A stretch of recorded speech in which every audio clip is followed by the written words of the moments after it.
Good evening, everyone. Welcome to Solution Seekers. My name is Kelly, and tonight we're going to take a little trip through downtown LA, what's more commonly known as Skid Row area of Los Angeles, which has the largest homeless population in Los Angeles County. At current, I guess the authorities or the city of Los Angeles has stated that there's about 2,500 people or 13% of the homeless population in Los Angeles. I think it's closer to 4,000 or 5,000 people. Skid Row typically encompasses a 50 area block just east of downtown LA, which is just south of Koreatown, just north of the Toei District, just and west of the LA River. And I guess the streets has been moved because Skid Row used to start on Hill Street, which is by Pershing Square, but now I think it's been pushed back down to Los Angeles, or possibly even Main Street. They move these lines around, but if you go through the video, and this is part one of part two, maybe even a three-part series of taking a better look at downtown LA at nighttime, which is vastly different. What you notice from the video is that no matter where you go, there's people sleeping somewhere or just wandering and milling around somewhere. Not just in downtown, but all over LA County. All over LA County. In my occupation as an Uber driver for the last 4 years, I've seen this homeless population just boom. Some people opt to have tents. Some people are staying in cars, and a lot of people are staying in campers and trailers and what have you. This is not just in downtown LA. This is or South Central, but this is also going all the way to Venice Beach, Venice and Santa Monica. You'll just see that they'll group up in little small communities, which it makes sense because there's safety in numbers, and it's a dangerous place. I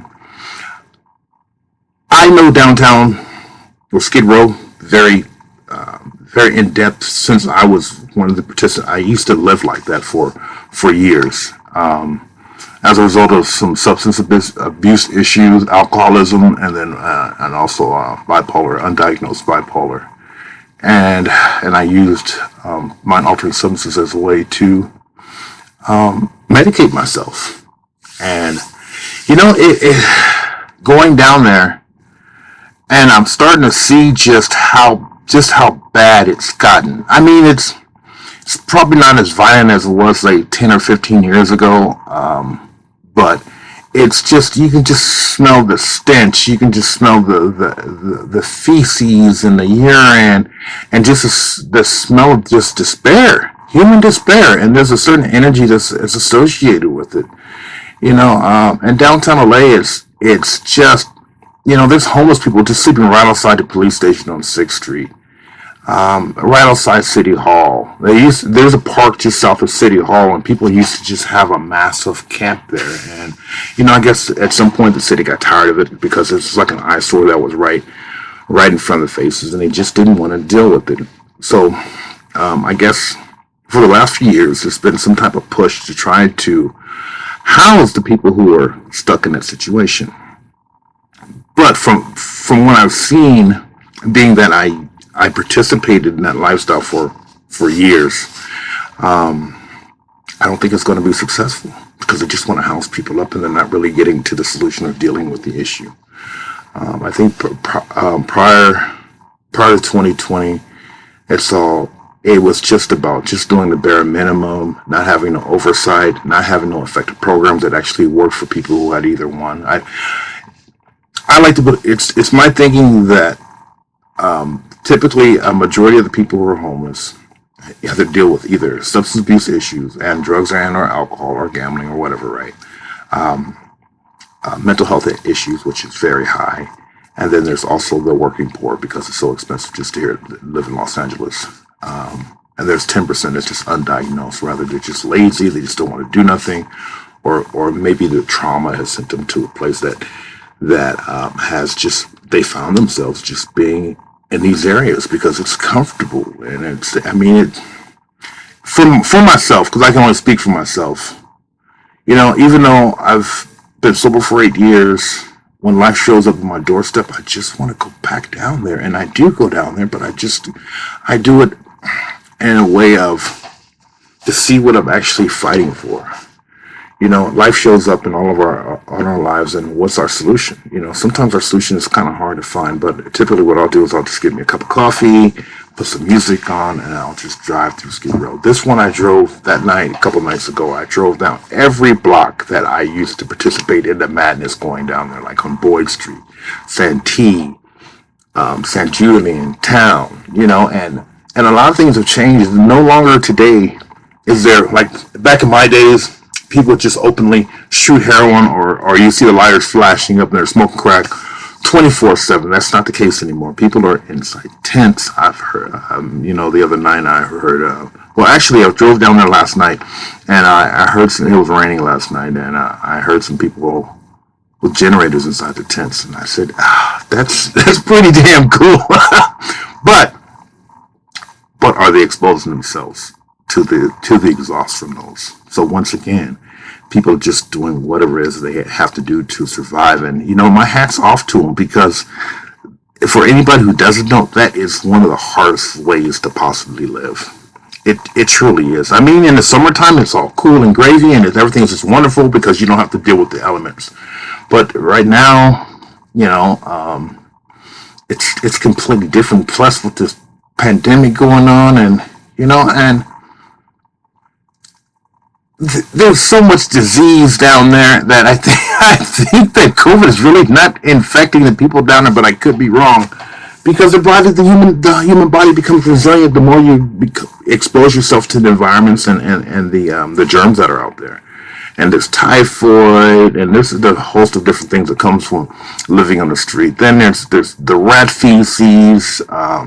There's just all kinds of things that are just attacking you that you cannot see.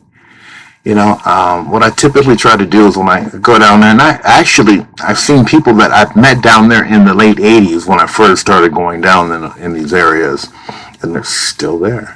They're old men now. Well, I'm old myself, but they're even older than me in their 60s, their late 60s and 70s, and they're still down there trying to toe that line. Rather, they're involved in the illicit activities that goes on down there, because drug addiction, there's robberies, there's prostitution, there's loan sharks. I mean, there's open market heirs of buying whatever it is that you need. I mean, it's a utopia for people who are into illegal activities, and that's what typically goes on down there. I mean, there's also some good and decent people who are just stuck in a hopeless situation, and they just don't know how to come out of it. There's times when I stop down there on a side street, and this is when I'm performing my job as an Uber driver, and I'll see some people and I'll just talk to them.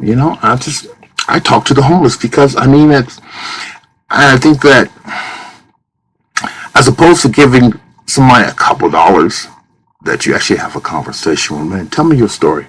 If your story is pretty good, I'll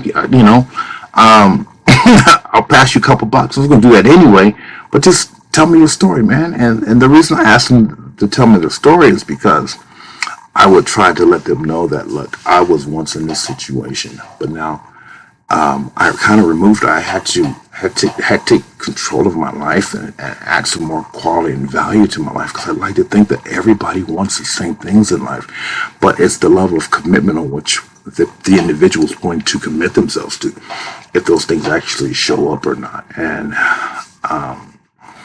it's a daunting exercise, man, and what it takes to get over in life. Not what it takes to get over in life, but just the commitment level. The commitment level of what is it that I really want in my life? What is it that where am I seeing myself going? There's times, and I've been sober for 8 years, and I'm not going anywhere. I thought my life was going to be so much better and greater than what it is, but you know what? The problems that I have today are not these basic problems that most of these people, there's tens of thousands of people who are just at their wits' end, and they just don't know what to do. Or they're not involved or engrossed with anybody who's actually doing nothing other than getting loaded, getting drunk, or just living a dysfunctional lifestyle. Waking, man, sometimes I woke up in a tent. Sometimes I woke up on a piece of cardboard. Sometimes I woke up just on the side of the street, curled up, coming down off of of binging off of cocaine and PCP and alcohol, and it's it's a disheartening. Just it's the epitome of being hopelessness, of hopeless. Today when I first started my journey of change, it was all about, I didn't have I broke away from my relationship with God, so I had hope. So I didn't know what hope to me was having other people's encouragements, and that right there led to the spiritual journey that I've been on for the last 8 years. And I try to profess this to the people I see all throughout LA County when I'm working, or from just on my own personal journeys, as I like to call it, because sometimes I have to get outside of my environment, especially during this pandemic. I just have to get out and do something. So I'll just get in my car, get something to drink, and just drive and play some music. And the first person I see, I talk to, whatever, what's up, man? Hey, young lady, or oh man, how are you doing, man? Oh, I'm doing all right, brother. You got a couple of dollars? I said, what you trying to do? You trying to get some dope? Oh no, man, I'm trying to get a drink. I said, look, man, I'm going to buy you a beer, buy you a 40 ounce, whatever it is, right? But then I want to sit here and have a conversation with you. And I just wanted to, how did you end up in this situation? And then one of the true blessings in life is never what I can do for myself that ultimately matters, but that which I can do for somebody else that truly matters. And then I said, well, do you ever see yourself escaping this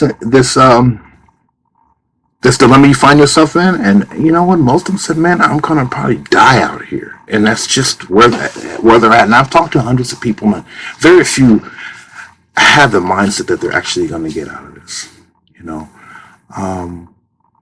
The city wants to house the homeless, but they don't want to take care of the problem. If you're going to try to actually solve the problem, just housing them it's only a part of the problem. Because how are you going to try to put somebody into a hotel, or you get them a room somewhere, right? But there's no accountability on their part. At no point in time has the city ever said that the programs that they're going to design and develop, there's going to be some accountability on the part of the people they're trying to help. Because otherwise, you're just going to have what's called like the SRO rooms that they have downtown, where you take a portion of your GR check, or if you're an SSI, and then you just live there. And you know what? And they're just buying dope. They're still doing the same dysfunctional thing because they're not giving them the tools or the ability to effectively act some change to their lives. You just, okay, how? So what? Now, but back in my days in the 90s and the early 2000s, I mean, people were just ODing in those SROs, and single resident only, right? That's what it's called. And people are just ODing on a constant basis in there. Same thing they're doing in the tents, and when you see all these tents driving by all these tents, man, and there's lots of sexual sex crimes down in there going down, and people are getting robbed, people are getting killed inside those tents. That's one of the back in my days, the cops didn't like them too much because they really couldn't see what was going on. But now, as you can see from this video, there's just tents everywhere, and they're staying there. It's I don't know.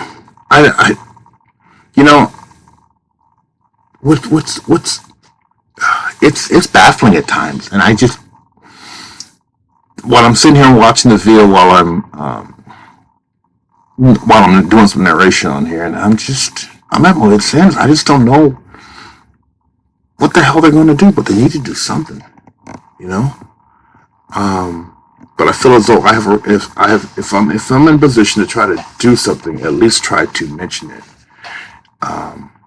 It's baffling because I've seen other people posting some videos over the last couple of years on YouTube about downtown LA or Venice, and they really don't know what it's like to be entrenched in those situations, or what it's like to try to climb out of those situations. And trust me, it's not easy, because once you've done something for so long, we've been conditioned and programming ourselves to accept just what we're accepting the same amount of effort we're putting into our lives. If you don't put no effort into your life, how do you expect your life to be nothing more than just a vagabond, a vagrant, or a homeless person? Not to say that that's a bad thing. That's just some people where people are. It's always my thinking that wherever you are is a temporary position.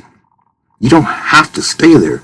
But what's required is commitment, sacrifice, and getting off my fucking ass and doing something about it. Having access to resources. I mean, 2020 has come up and there's nothing out here these days. There's there's not a whole lot out here, especially for somebody who's homeless. So, I mean, so it's just like I'm just going to continue doing what I'm doing until something happens. You know, when I was out there, my only consequence for all the bad shit I did down there was going to prison. And prison was the only thing that you can threaten me with. I didn't care because I spent most of my life. I was either in this situation or I was incarcerated. I was either emotionally incarcerated or physically incarcerated. You know, and I was cool with it. The only reason was because I really didn't see myself having the ability to climb out of those pits. I just saw myself as just being right where I was because I thought I was having fun. I thought I was, coming on 52, going on 53 years old this year. No 401k, none of that because I spent most of my productive youth doing nothing. You know, just loaded or drunk or just trying to have fun, or so I thought anyway, and party like a rock star. Even after a rock star started dying, you know, everybody around me was dying. Seeing people get killed down the streets and seeing people get killed in prison was just the norm. That was the new normal for me, the old normal for me. But you know, looking back and driving out of Skid Row, like at the end of the video, you could start seeing that the opportunities are always there, but you just kind of have to put yourself in a position to take advantage of them. And it's funny, is because we live in one of the most wealthiest cities in the world, and yet we have one of the largest homeless populations in the United States in a general area, and that's really sad. So if you made it this far, thank you for watching, and stay tuned for part 2. Have a great weekend.